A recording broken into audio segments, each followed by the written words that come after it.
दोस्तों, मेरा नाम राशिद जहीर है और आप देख रहे हैं ऑनलाइन न्यूज इंडिया। राजनीतिक पार्टियों का जो दोहरा चरित्र है, सब लोग एक जैसे हैं, लेकिन पार्टी विद द डिफरेंस कहने का दावा भरने वाली भारतीय जनता पार्टी कब क्या कर दे समझ में नहीं आता। अगर दूसरा करता है तो वो तो एक बहुत बड़ा इशू बन जाता है, लेकिन अगर खुद करते हैं तो कोई प्रॉब्लम नहीं होती।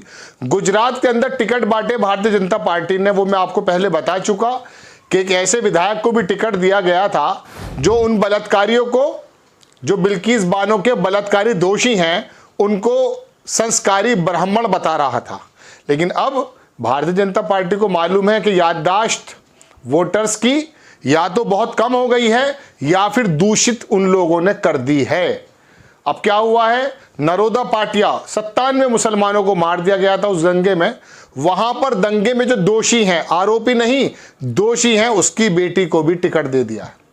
मैंने आपसे कहा था कि किसी भी सूरत में चुनाव जीत कर आइए, बस ये एक मकसद होता है राजनीतिक पार्टियों का, लेकिन मूल्य, आदमी की पोजीशन, पार्टी की जो पूरा का पूरा राजनीतिक चरित्र है, वो भी सब साइडों में दर्शकों इसलिए रख दिया है क्योंकि वोट देने वाला भी इन बातों का परवाह नहीं करता। उसको मालूम होता है कि मैं सिर्फ वोट इसलिए देने जाऊंगा कि फला वर्ग या कोई खास कम्युनिटी के पेस टाइट कर देगा मेरा विधायक, मेरी सरकार। आप देखें दर्शकों, आपको स्क्रीन पर मैं लगाता हूं खबर। जी न्यूज ने उसको छापा कि 97 मुसलमानों के कातिल की बेटी को बीजेपी ने दिया टिकट। देखिए नरोदा पाटिया दंगों की टाइमलाइन। उसको तो छोड़ दीजिए, पुराने जख्म उकेरने तो मैं आपके सामने हाजिर हुआ नहीं हूं। मैं तो बता रहा हूं कि जी न्यूज भी इस बात को लिखने के लिए मजबूर है कि 97 मुसलमानों के कातिल, आरोपी नहीं लिखा है, 97 मुसलमानों के कातिल की बेटी को बीजेपी ने दिया टिकट। अब पहले आप खबर देख लीजिए। लिखता है अखबार के भारतीय जनता पार्टी ने नरोदा पाटिया दंगों के मुजरिम मनोज, इसका नाम मनोज कुकरानी है, की बेटी को पायल कुकरानी को नरोदा विधानसभा सीट से उम्मीदवार बनाया है। पायल कुकरानी पेशे से डॉक्टर है, कोई प्रॉब्लम की बात नहीं है, लेकिन ये माया कोडनानी आपको याद होगा इसी सीट से 2-3 मरतबा विधायक चुनी गई। 2018 में इसी वाले दंगों में उनको सजा हो गई थी पहले, लेकिन बाद में बराबरी हो गई। अखबार लिखता है कि भारतीय जनता पार्टी ने गुजरात विधानसभा के लिए ज्यादातर सीटों पर उम्मीदवार का ऐलान कर दिया, उसको छोड़ दीजिए। आगे लिखते हैं वो कि पायल के पिता मनोज नरोदा पाटिया दंगों में मुजरिम हैं, जमानत पर अभी बाहर हैं। जैसे ही भाजपा की लिस्ट सामने आई, विपक्षी नेताओं ने पायल पर सवाल खड़े कर दिए। उसकी वजह पायल के पिता मनोज। कौन है पायल कुकरानी, वो मैं आपको बता चुका, डॉक्टर हैं। अब जरा सा वो देख लीजिए कि मनोज कुकरानी ने क्या क्या किया था जिसमें वो दोषी हैं, सजा हुई भी है, जमानत पर बाहर हैं। 100 के करीब मुसलमानों की मौत हुई थी 2002 के दंगों में, जब वो गोधरा कांड हुआ था। गोधरा के साबरमती एक्सप्रेस के डिब्बे जलाए जाने के बाद जो दंगे भड़के, उसमें नरोदा पाटिया में हिंसा हुई। नरोदा पाटिया में दंगों में 100 के करीब मुसलमानों का कत्ल हुआ था। 27 फरवरी 2002 को ट्रेन के कुछ डिब्बों में भीड़ ने आग लगा दी थी, जिसमें 59 कार सेवकों को मार दिया गया था। उसके बाद ही पूरा गुजरात जला दिया गया था। चूंकि विश्व हिंदू परिषद ने गोधरा बंद का जो है ना आह्वान किया था, गुजरात बंद होने के दौरान भड़के थे दंगे। विश्व हिंदू परिषद के गुजरात बंद के दौरान ही इलाके में आग बुरी तरह से सुलग गई। कार सेवकों की मौत से गुस्साई भीड़ ने नरोदा पाटिया इलाके में हमला कर दिया, जिसमें तकरीबन 97 मुसलमानों की मौत हो गई। इन दंगों में बजरंग दल का नाम भी सामने आया था। इस मामले की जांच सुप्रीम कोर्ट ने पुलिस की बजाय SIT से कराई थी, जो उसने खुद बनाई थी। जैसे जैसे मामले की जांच आगे बढ़ी, 62 आरोपियों के खिलाफ आरोप दर्ज हुए थे। मोदी सरकार में मंत्री भी थे मुजरिम। आगे देख लीजिए कौन कौन थे उसके अंदर। अदालत ने इस मामले में 22 लोगों को मुजरिम ठहराया, 11 लोगों को मौत की सजा सुनाई थी, बाद में तब्दील भी हुई। इसके अलावा 29 लोगों को बरी करने का आदेश दिया। मामले में चली लंबी बहस में 327 लोगों के बयान दर्ज हुए, जिनमें पीड़ितों के अलावा डॉक्टर, पत्रकार, पुलिस वगैरह शामिल थे। यानी कि जिन लोगों ने गवाही दी थी उसमें पुलिस वाले भी थे, डॉक्टर्स भी थे और महिलाएं भी थीं। इस फैसले के करीब 3 वर्ष बाद यानी 2012 में एसआईटी मामलों के लिए स्पेशल कोर्ट केस में 32 अन्य आरोपियों समेत बीजेपी विधायक और नरेंद्र मोदी की सरकार में माया कोडनानी, जो मैंने अभी आपसे कहा था, बजरंग दल के नेता बाबू बजरंगी, ये तो टीवी पर दिखाई दिया, हमने ऐसे जो है कत्ल कर दिया और यूं लड़के थे रेप कर दिया, इस तरह की बात आप वीडियो देख सकते हैं। बाबू बजरंगी था वो, कत्ल करने की साजिश का करने का मुजरिम करार दिया था। हाई कोर्ट ने फैसला पलट दिया था। 2018 को गुजरात ने मोदी सरकार की मंत्री को माया कोडनानी समेत 18 लोगों को बरी कर दिया।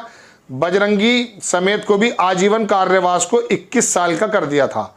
बाबू बजरंगी समेत 11 लोगों को 21 साल की सजा सुनाई गई थी, जबकि एक को 10 साल की सजा सुनी थी। बहरहाल असदुद्दीन ओवैसी भी बोले हैं, लेकिन वो मैं बाद में बता दूंगा। पहले दर्शकों ये सुने कि भारतीय जनता पार्टी को जिताऊ कैंडिडेट चाहिए, चाहे वो किसी भी दंगे में मुलव्विस हो, किसी बलात्कारी के साथ खड़ा मिले या फिर किसी बलात्कारी का समर्थक निकले। बिल्कुल हो सकता है, आपकी ये कानूनन इजाज़त है, आपको नहीं रोका जा सकता, लेकिन साधु और बहुत बड़ा आदर्शवादी, पार्टी विद द डिफरेंस और अपने आप को राम राज के रखवाले बताने वाले नेता भी अगर इस काम को करेंगे तो तब एक सवाल उठना लाजिम है कि आप तो ये बताते हैं कि कोई कुत्ते का बच्चा भी अगर गाड़ी के नीचे आ जाता है तो उसकी तकलीफ होती है। तो साहब, बिल्किस का दर्द और बिल्किस के बलात्कारियों का वो समर्थन करने वाले लोग अगर मिसाल के तौर पे विधायक बनेंगे, मंत्री बनेंगे, तो फिर आपके उस वाली बात पर कहां पर यकीन किया जा सकता है। इसी बात का संशय और इसी बात को असदुद्दीन ने कहा। लेकिन मैं आपको एक बात याद दिलाता हूं। बिहार में एक नेता थे साबिर अली और एक उत्तर प्रदेश के नेता थे डीपी यादव। 2 लोगों के मुझे नाम याद हैं। ये जब लोग भारतीय जनता पार्टी में आए थे तो भारतीय जनता पार्टी के अंदर उस वक्त कैरेक्टर वाले लोग शायद मौजूद थे। उन्होंने उस बात पे आवाज़ उठाई, उनको बाहर कर दिया गया। तो उस वक्त लगा था कि वाकई कुछ बात है। चलिए खैर, असदुद्दीन ने क्या कहा वो देख लीजिए। कौन है पायल कुलकर्णी, उसको छोड़ दीजिए। ये लिखे मनोज कुलकर्णी की बेटी पायल कुलकर्णी को भाजपा ने अहमदाबाद की नरोदा सीट से टिकट दिया। इस दंगे में 97 लोग मारे गए। एनेस्थीसिया मतलब जो बेहोश करते हैं ना ऑपरेशन से पहले, वो वाले डॉक्टर हैं ये। गुजरात हाई कोर्ट में नरोदा पाटिया दंगे मामले मनोज कुलकर्णी, छोड़ दीजिए, ममता कुलकर्णी की बेटी, इनकी माँ का नाम है, ने भाजपा की ओर से टिकट पर मिलने पर कहा कि मैं प्रधानमंत्री नरेंद्र मोदी, अमित शाह, गुजरात भाजपा के अध्यक्ष CR पाटिल, CM भूपेंद्र पटेल, इन सब की वो जो है आभारी होंगी, जाहिर सी बात है। उन्होंने ये बात कही है। अब देख लीजिए कि असदुद्दीन साहब क्या कह रहे हैं। वो कह रहे हैं कि ऑल इंडिया मजलिसे इत्तेहादुल मुस्लिमीन के जो प्रमुख हैं, उन्होंने तंजिया लहजे में कहा कि गुजरात में नरोदा दंगे में दोषियों में से एक की बेटी को टिकट देने के लिए भाजपा पर निशाना साधा है। उन्होंने कहा कि हमको बीजेपी का शुक्रिया अदा करना चाहिए कि इन्होंने बिल्किस बानो के दोषियों को पार्टी में कोई बड़ा कद नहीं दिया, पद कह रहे होंगे शायद। ओवैसी ने कहा कि यूपी के चुनाव में गृह मंत्री अमित शाह ने कहा था कि हम माफिया को खत्म कर देंगे। फिर ये क्या हो रहा है? अगर कोई दूसरा ये काम करे तो आप उंगलियां उठाते हैं। बीजेपी की दोहरी नीति का प्रतीक है। बात भी यही है। आप कहते हैं ना कि हम जो हैं माफिया राज खत्म कर देंगे, तो जो बलात्कारी हैं उनको तो कम से कम बाहर निकालिए, बलात्कारियों के समर्थकों को बाहर निकालिए, या बलात्कारियों के या दोषियों के जो रिश्तेदार हैं तक कम से कम थोड़ा सा तो परहेज करने की कोशिश कीजिए। आपको खबर कैसी लगी अपनी राय कमेंट्स बॉक्स में ज़रूर दीजिए। चैनल को सब्सक्राइब कीजिए, शेयर कीजिए। नेक्स्ट टाइम किसी खबर के साथ आता हूँ। जय हिंद। इस खबर को अभी लाइक करें, शेयर करें, अभी चैनल को सब्सक्राइब करें और घंटी जरूर